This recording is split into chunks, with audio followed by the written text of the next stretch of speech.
Assalamualaikum warahmatullahi wabarakatuh. Nama saya Konita Putri Febrianti dari Ilmu Seni dan Arsitektur Islam D2 Universitas Islam Negeri Wali Songo.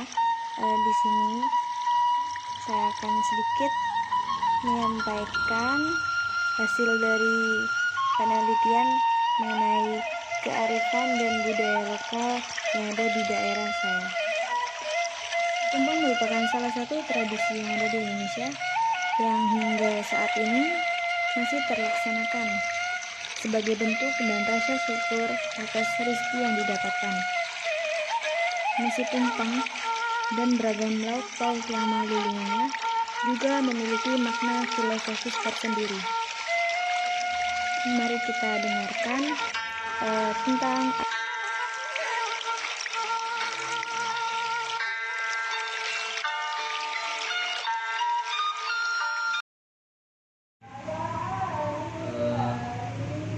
kalau kita menilik terhadap sejarah dari sebuah budaya yang berupa tumpengan, kita sebenarnya akan mempelajari sebuah sejarah yang mempunyai titian panjang ke belakang. Manakala kita melihat tumpengan itu tidak bisa dipisahkan dari kegiatan yang pernah ada di bangsa Indonesia yang menganut agama Hindu dulu. Nah, ketika ada kegiatan-kegiatan seperti tumpengan di zaman Hindu dulu oleh para penyebar agama Islam, dalam hal ini adalah Wali Songo, mempunyai langkah-langkah cerdas untuk membuat sebuah kegiatan-kegiatan yang secara substansi bisa diubah, tetapi secara kegiatan masih tetap tidak terlalu mempengaruhi dari kegiatan-kegiatan tersebut. Oleh karena itu, kalau kita lihat secara historis, maka tumpengan itu sangat panjang perjalanannya sampai kepada kita. Ini tentunya banyak sentuhan-sentuhan, banyak akulturasi dan tentunya dari akulturasi itu akan menimbulkan sebuah budaya yang bisa menimbulkan budaya baru. Jadi saya pikir dari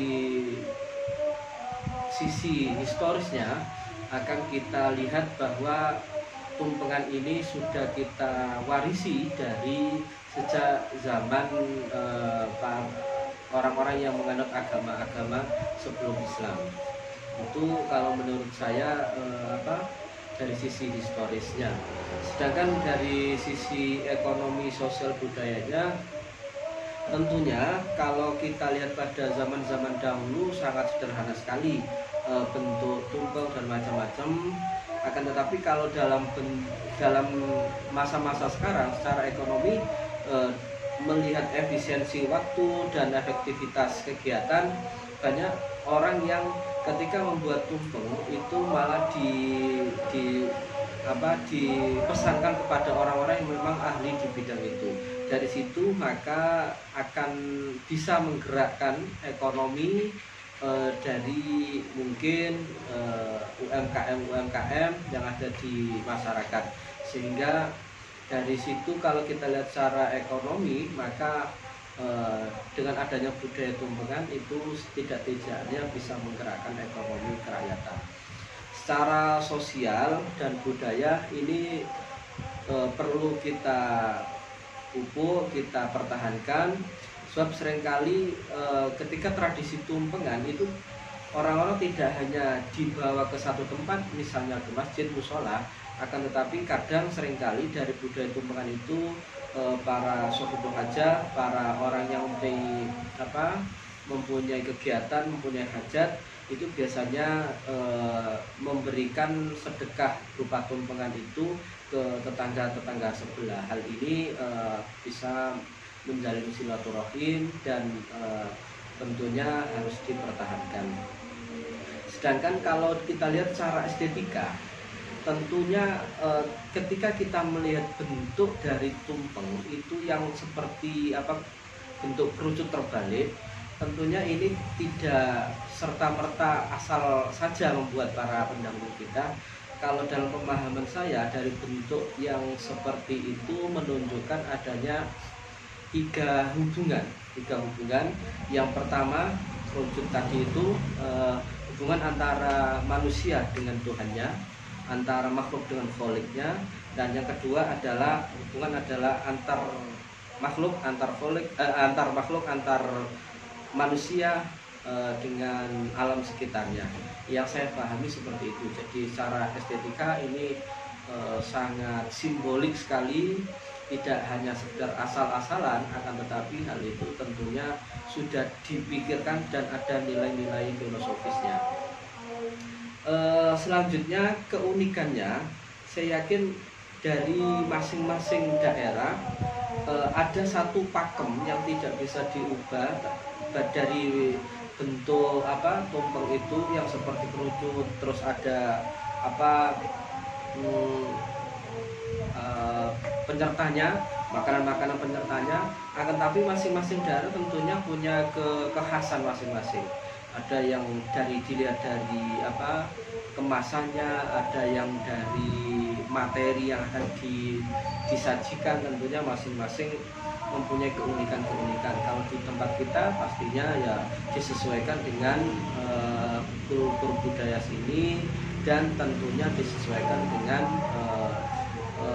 sumber daya alam yang ada sekitar kita. Kalau kita di pesisir tentunya banyak dipengaruhi oleh hasil-hasil laut dan kombinasi dengan hasil-hasil mungkin perkebunan.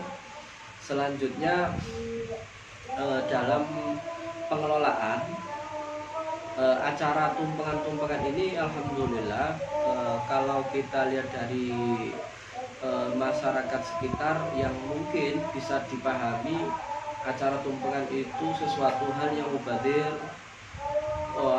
Makanan kok terbuang, tidak dimakan, dimasih dan macam-macam. Kalau saya bisa di salah satu tempat itu makanan tersebut disesuaikan dengan seberapa banyak undangan. Kalau di tempat tertentu itu tidak hanya laki-laki yang ikut memakan acara tumpengan itu, tapi ibu-ibu, anak-anak dan semuanya. Dari situ bisa diambil kesimpulan kalau memang acara tumpengan tidak sesuai, dalam artian antara orang yang memakan dengan yang disajikan terlalu banyak, tentunya akan sangat mubazir sekali. Tapi kalau kita bisa manage, kita bisa kelola dengan sebaik-baiknya, maka hal itu akan menjadi sesuatu hal yang bisa merekatkan kerukunan antar warga. Mungkin itu dari saya.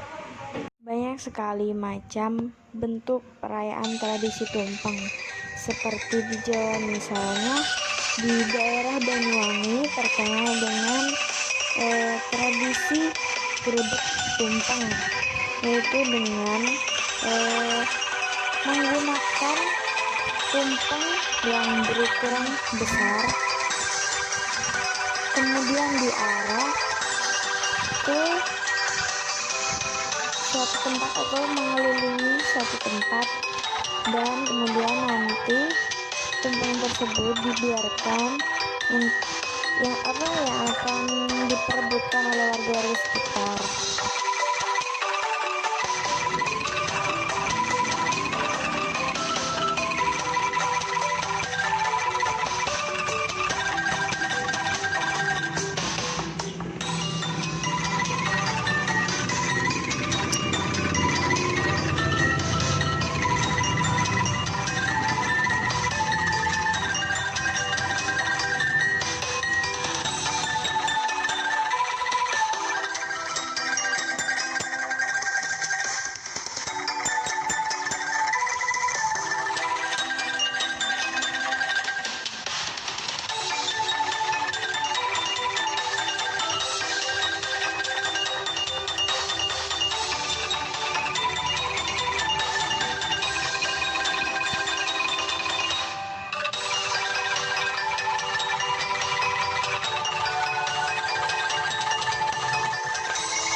Perkenalkan, ini adalah makam beliau Almarhum Kiai Haji Munir Mawardi. Beliau adalah seorang alim ulama yang menggagas dan mendidik di masyarakat Ujung Pangka, yang mana beliau adalah termasuk orang yang mensiarkan agama Islam pertama kali di Ujung Pangka. Beliau orang yang karismatik dan terkenal punya dalam ilmu hafidul Quran atau orang yang hafal Al-Quran. Di sini adalah makam beliau yang mana setiap malam Jumat atau pada bulan-bulan tertentu telah dilaksanakan, yaitu doa bersama.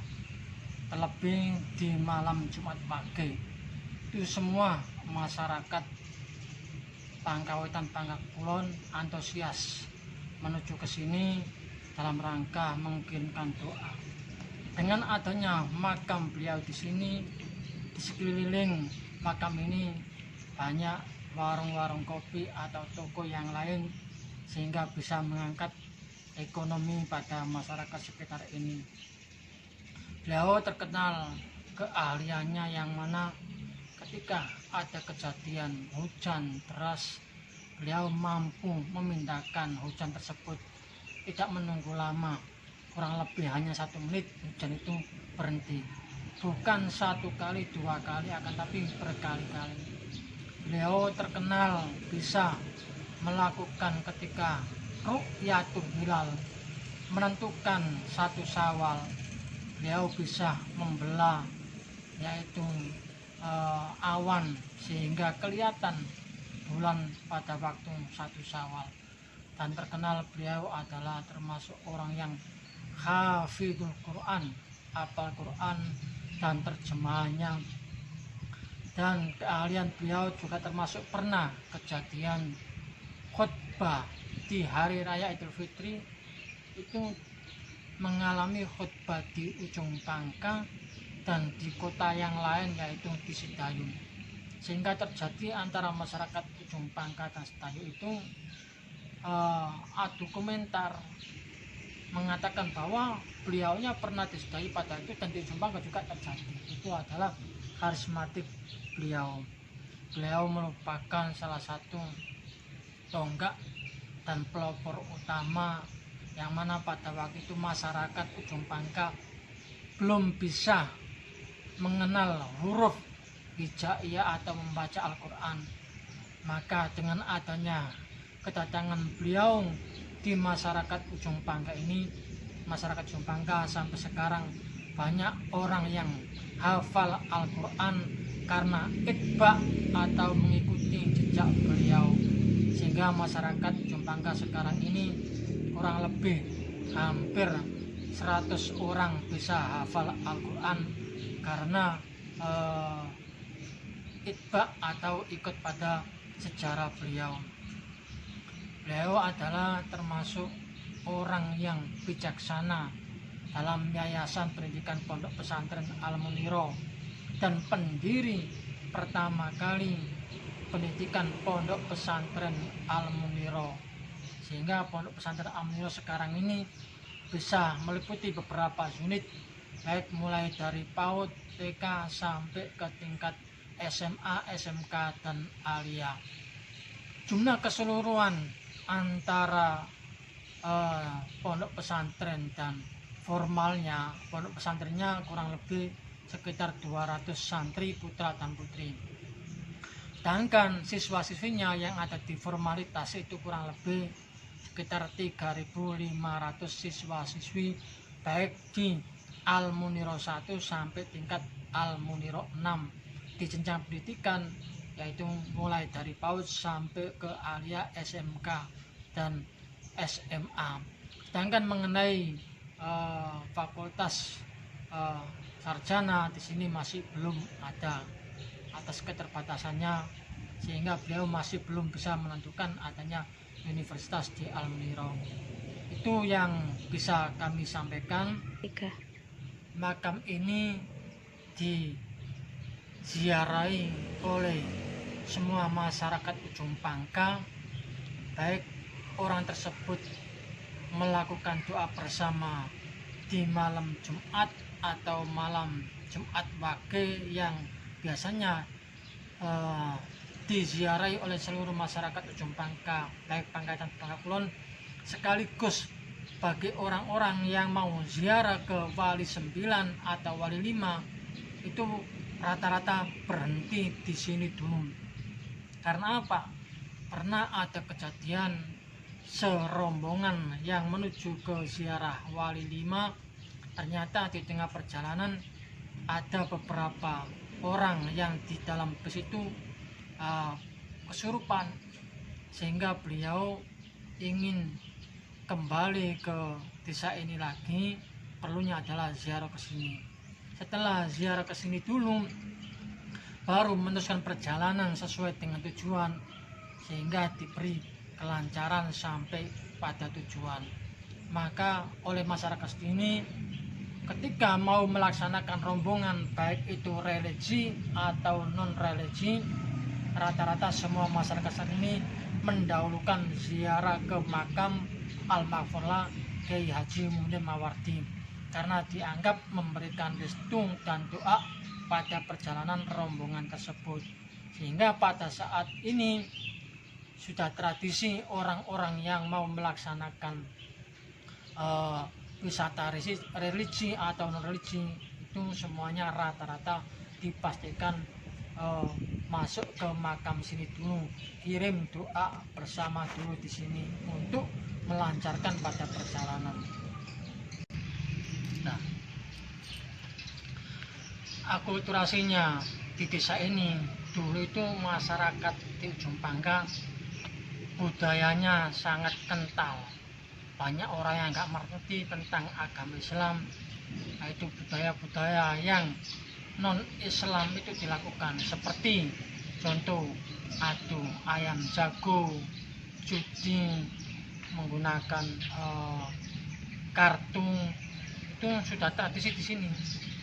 Nah, ketika kedatangan beliau, sehingga masyarakat di sini dididik tentang agama Islam, kebudayaan yang jauh dari pendidikan agama Islam itu dirubah oleh beliau, sehingga sampai sekarang terjadi adanya kependidikan agama Islam yang awalnya kebudayaan itu keluar dari non agama Islam, dirubah sekarang setiap malam Jumat bisa diadakan istighosa, tumpengan di musola setiap malam hari Jumat, terus tradisi Maulid Rasul dan lainnya, sehingga kebudayaan dulu itu sekarang sudah hilang atas informasi dari beliau, sehingga masyarakat Ujung Pangkal kebudayaan yang dulu itu sekarang sudah hilang, diganti dengan kebudayaan Islam.